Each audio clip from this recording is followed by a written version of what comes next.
राम नारायण राम। अंतरिक्षात अनगिनत तारे, सूर्य, ग्रह, नक्षत्र आहे। पृथ्वीवर राहणारा मनुष्य या सगळ्यांची मोजदाद करू शकतो का?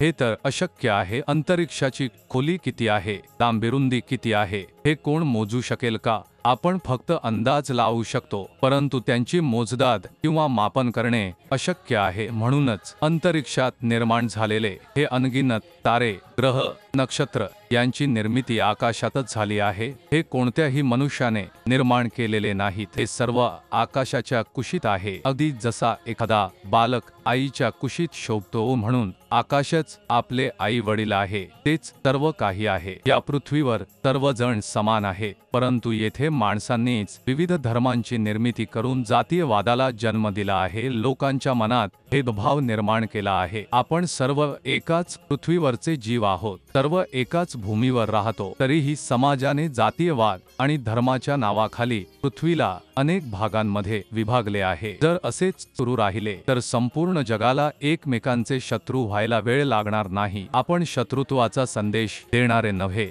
तर प्रेमाचा संदेश देणारे बनले पाहिजे। मनात द्वेष नव्हे तर प्रेमाचे बी पेरले पाहिजे। आपल्या भारत देशाला अशी आध्यात्मिक शक्ती आहे जी प्रत्येकाला एकत्र आणू शकते, पण यासाठी गरज आहे स्वतःला ओळखण्याची आणि आपल्या अंतःकरणाचा आवाज ऐकण्याची। आपण विसरून जातो की आपण सर्व 5 तत्वांपासून बनलेले आहोत। आपल्याकडे समान मन आणि शरीर आहे, परंतु आपल्या मनशरीरात सकारात्मकता किंवा नकारात्मकता ठेवणे हे आपल्यावर अवलंबून आहे। आपण एकमेकांसाठी चांगले करण्याचा हेतू बाळगतो का, हे महत्त्वाचे आहे। आपल्या निसर्गाने आपल्याला खूप काही दिले आहे जे जीवन सुंदर बनवू शकते। आपल्याला निसर्गाकडून शिकणे आवश्यक आहे। आपल्याला हे माहिती आहे की निसर्गाचा कधी नाश होऊ शकत नाही, मात्र त्यात वेळोवेळी बदल होतो। या बदलांमधून आपण नवनवीन शिकतो, म्हणूनच निसर्गाच्या नियमांनुसार चालणे महत्त्वाचे आहे। निसर्ग आपल्या जीवनाला संतुलित ठेवतो। जिथे जीवनात काही कमतरता येते तिथे निसर्ग ती भरून काढतो। राम नारायण राम जपताना